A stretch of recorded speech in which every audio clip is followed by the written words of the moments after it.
Hello students, PC study point में आपका स्वागत है। लास्ट टाइम हमने वीडियो डाला था कि ट्वेल्थ के बाद में अगर आपके पास पीसीएम है, फिजिक्स केमिस्ट्री मैथमेटिक्स है, तो आप कौन कौन से कोर्सेज कर सकते हैं, या डायरेक्ट अगर आप जॉब लेना चाहते हैं तो कहाँ किस किस फील्ड में आप जॉब ले सकते हैं। आज हम लेके आए, अगर आप ट्वेल्थ में हैं और या ट्वेल्थ पास कर चुके हैं और आप पीसीबी है, फिजिक्स केमिस्ट्री बायोलॉजी है, तो 12वीं के बाद में आप क्या करें या 12वीं के साथ आप क्या कर सकते हैं। शुरू करते हैं। हमारा चैनल है पीसी स्टडी पॉइंट। यहाँ पर आपको फिजिक्स केमिस्ट्री के 11th और 12th के वीडियोस मिलेंगे विद प्रैक्टिकल्स।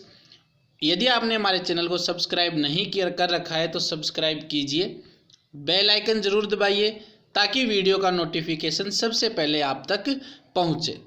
तो शुरू करते हैं आज का हमारा जो ये वीडियो है। अगर अच्छा लगे तो लाइक ज़रूर कीजिएगा और कमेंट करके ज़रूर बताइएगा। तो ट्वेल्थ साइंस में अगर आपके पास पीसीबी है तो सबसे पहले जो फेमस है वो एमबीबीएस आप कर सकते हैं। एमबीबीएस की फुल फॉर्म होती है bachelor of medicine and bachelor of surgery. इसके लिए 12वीं में आपको 50% अंक मिनिमम होने चाहिए, और ये सब होने के बाद में एग्ज़ाम होता है national eligibility cum entrance test यानी नीट, जो कि हर साल होता है। वो आपको क्लियर करना होता है, जिसके अंदर पीसीबी फिजिक्स केमिस्ट्री बायोलॉजी के ऑब्जेक्टिव क्वेश्चंस जो कि क्लास 12th क्लास 11th में आप लोग पढ़ चुके हैं वही चीज़ें आती हैं। अब एमबीबीएस के बाद में आप क्या कर सकते हैं वो भी हम बता देते हैं। एमबीबीएस के बाद में आप एमडी कर सकते हैं, एमएस कर सकते हैं या स्पेशल डिप्लोमा कर सकते हैं। एमडी हो गया डॉक्टर ऑफ मेडिसिन, एमएस हो गया मास्टर ऑफ सर्जरी।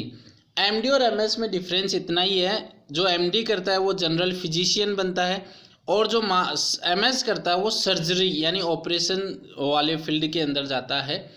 और डिप्लोमा भी, स्पेशल डिप्लोमा भी एमबीबीएस के बाद में किया जा सकता है।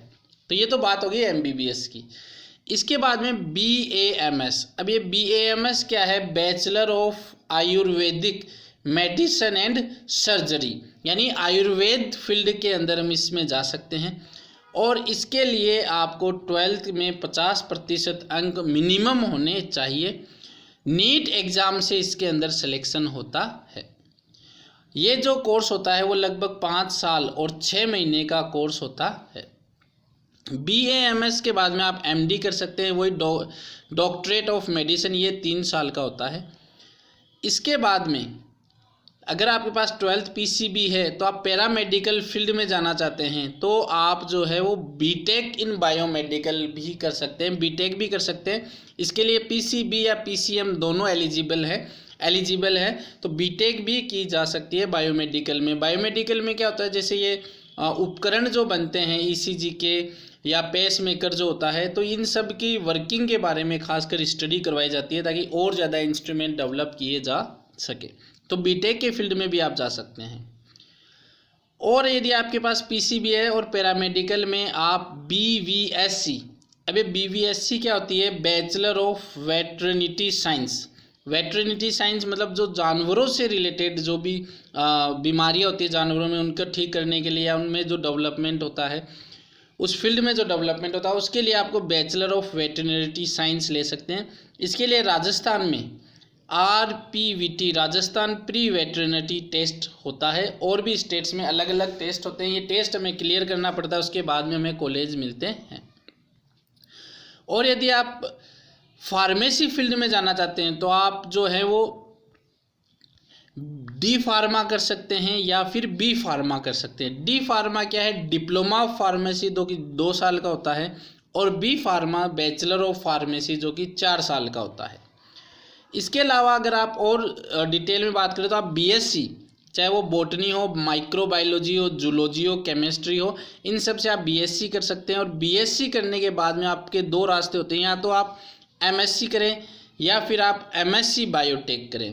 यदि आप एमएससी करते हैं तो एमफिल और पीएचडी कर सकते हैं, और एमएससी बायोटेक करते हैं तो आप एमटेक बायोटेक कर सकते हैं। तो ये चीज़ें हैं, आप बीएससी करना चाहे तो। लेकिन बीएससी के लिए आपको कम से कम अच्छे कॉलेज में या अच्छी यूनिवर्सिटी में एडमिशन लेने के लिए 85 के अबाव परसेंटेज होनी चाहिए, तभी अच्छी यूनिवर्सिटीज़ आपको मिलेगी। इसके बाद में यदि हम जानना चाहें BDS क्या होता है, bachelor of dental surgery. Dental यानी दांतों से रिलेटेड जो डॉक्टरेट होगा उसको बोलते हैं BDS, bachelor of dental surgery. NEET exam इसके लिए रिक्वायर है और ये 5 साल का कोर्स होता है और ये इंडिया में अभी ग्रोथ कर रहा है क्योंकि अब जो है फैशन का दौर बढ़ रहा है और साथ में डेंटल कैरीज जो होती है, जो कैविटी जो होती है, वो दांतों से रिलेटेड बीमारियां वो भी बढ़ रही हैं। तो BDS एक अभी उभरता हुआ स्कोप है, तो ये अच्छा हो सकता है। इसके बाद में आप MDS कर सकते हैं, मास्टर ऑफ डेंटल सर्जरी, जो कि 2 से 3 साल का होता है और इसके लिए भी नीट MDS एग्ज़ाम होता है, वो क्लियर करना होता है। और आगे बात करते हैं, अगर आप BMLT करना चाहें यानी bachelor in medical laboratory technology, ये भी आप कर सकते हैं। ये भी बैचलर कोर्स है जो कि 3 ईयर्स प्लस 6 मंथ का, 3 ईयर तो आपकी पढ़ाई होगी, 6 मंथ आपको इंटर्नशिप की जाए कि 3-6 महीने की आपको इंटर्नशिप करनी पड़ेगी और इसके लिए कोई एग्ज़ाम नहीं होता है। ये अलग अलग स्टेट्स में अलग अलग तरीके से होती है, तो इसलिए जो भी नोटिफिकेशन निकलेगा हम आपको बता देंगे इसी चैनल के ऊपर। इसके बाद में यदि आप BSc नर्सिंग करना चाहें तो वो भी कर सकते हैं, डिप्लोमा इन नर्सिंग करना चाहें तो वो भी कर सकते हैं और BSc होम साइंस से करना चाहें तो वो भी आप लोग कर सकते हैं। ये तो बात हो गई। अब हम बात करते हैं डिप्लोमा कोर्सेज की। ये जितनी भी अभी हमने बात की वो लगभग बैचलर्स की थी।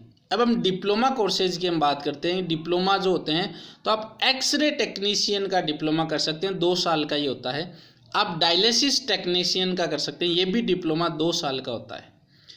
और डिप्लोमा कोर्सेज की बात करें, ऑपरेशन थिएटर टेक्नीशियन, ये भी 2 साल का डिप्लोमा होता है। मेडिकल लेबोरेटरी टेक्नीशियन 2 साल का डिप्लोमा ये भी होता है। तो डिप्लोमा कोर्सेज भी बहुत सारे, vision technician, cardiac care technician, diabetes educators, ये सब डिप्लोमा है। और पैरामेडिकल, अगर पैरामेडिकल काउंसिल में अगर आप जानना चाहें तो उसमें diploma in blood bank technology, ये भी एक डिप्लोमा होता है, 2 साल का होता है। ये पूरी लिस्ट है यहाँ पर। अगर आप डिप्लोमा इन मेडिकल लेबोरेटरी में करना चाहें तो 10+2 में साइंस यानी बायोलॉजी होनी चाहिए आपके पास 2 साल। Diploma in radiation technology science होनी चाहिए। Diploma in dental mechanics science होनी चाहिए। Diploma in dental hygiene technology आपके पास बायोलॉजी 10+2 साइंस होनी चाहिए। डिप्लोमा इन ऑर्थोपेडिक टेक्नोलॉजी में आप कर सकते हैं। डिप्लोमा इन ECG टेक्नोलॉजी कर सकते हैं। डिप्लोमा इन एंडोस्कोपिक टेक्नोलॉजी से कर सकते हैं। डिप्लोमा आप EEG टेक्नोलॉजी से कर सकते हैं। डिप्लोमा आप कैथ लैब टेक्नोलॉजी से कर सकते हैं। ये सारे डिप्लोमाज है, ये लिस्ट लगी हुई है, आप वीडियो को पॉज करके ये देख सकते हैं। जो भी फील्ड आपको सूटेबल लगे वो उसमें आप अभी से प्लानिंग कर सकते हैं। एग्ज़ाम होगा इसका या मेरिट बेस पे भी इसमें एडमिशन मिलते हैं, तो वो जैसा भी नोटिफिकेशन आएगा वो आपको बता दिया जाएगा। तैयारी या आप अभी से चालू कर दीजिए ताकि फिर 12th क्लियर करने के बाद में ऐसा नहीं हो कि 12th के बाद में करें क्या हम और फिर राय दे के फिर वो BSc में आप जाते हैं। फोटोथेरेपी, फिजियोथेरेपी भी एक उभरता हुआ ब्रांच है इंडिया के अंदर। फिजियोथेरेपी में आप BPT कर सकते हैं, बैचलर ऑफ फिजियोथेरेपी, जो कि 4.5 ईयर का कोर्स होता है। BPT के बाद में आप MPT कर सकते हैं, ये मास्टर ऑफ फिजियोथेरेपी होता है, ये 2 साल का कोर्स होता है। ये आज का हमारा वीडियो था कि 12th के बाद में आप क्या क्या कोर्सेज कर सकते हैं। PCM के लिए हमने पहले डाल दिया था, PCB के लिए हमने अब डाल दिया। 10th के बाद में भी आप क्या क्या कर सकते हैं वो वीडियो जो भी आपको जल्दी चैनल पे मिल जाएगा। तो यदि आपने ऐसे वीडियोज़ पाने के लिए चैनल को सब्सक्राइब नहीं किया हुआ तो सब्सक्राइब कीजिए। साथ में कोर्स तो चल ही रहा है, वो भी आप वीडियोज़ देखा करें। कोई चीज़ नहीं समझ में आए तो कमेंट किया करें। यदि कोई फिजिक्स में अगर आपको प्रैक्टिकल करवाना है तो वो भी आप हमें बता सकते हैं। चैनल वीडियो पूरा देखने के लिए बहुत बहुत धन्यवाद। अच्छा लगा तो लाइक और अपने दोस्तों को शेयर ज़रूर कीजिएगा ताकि उनको भी इतनी वैल्यूएबल जानकारी आप उनको प्रोवाइड करा सकें, क्योंकि 12th के साथ में लोगों को पता ही नहीं रहता कि हम तैयारी करने के बाद में हम क्या क्या चीज़ें हैं वो कर सकते हैं। तो इसी के साथ बहुत बहुत धन्यवाद।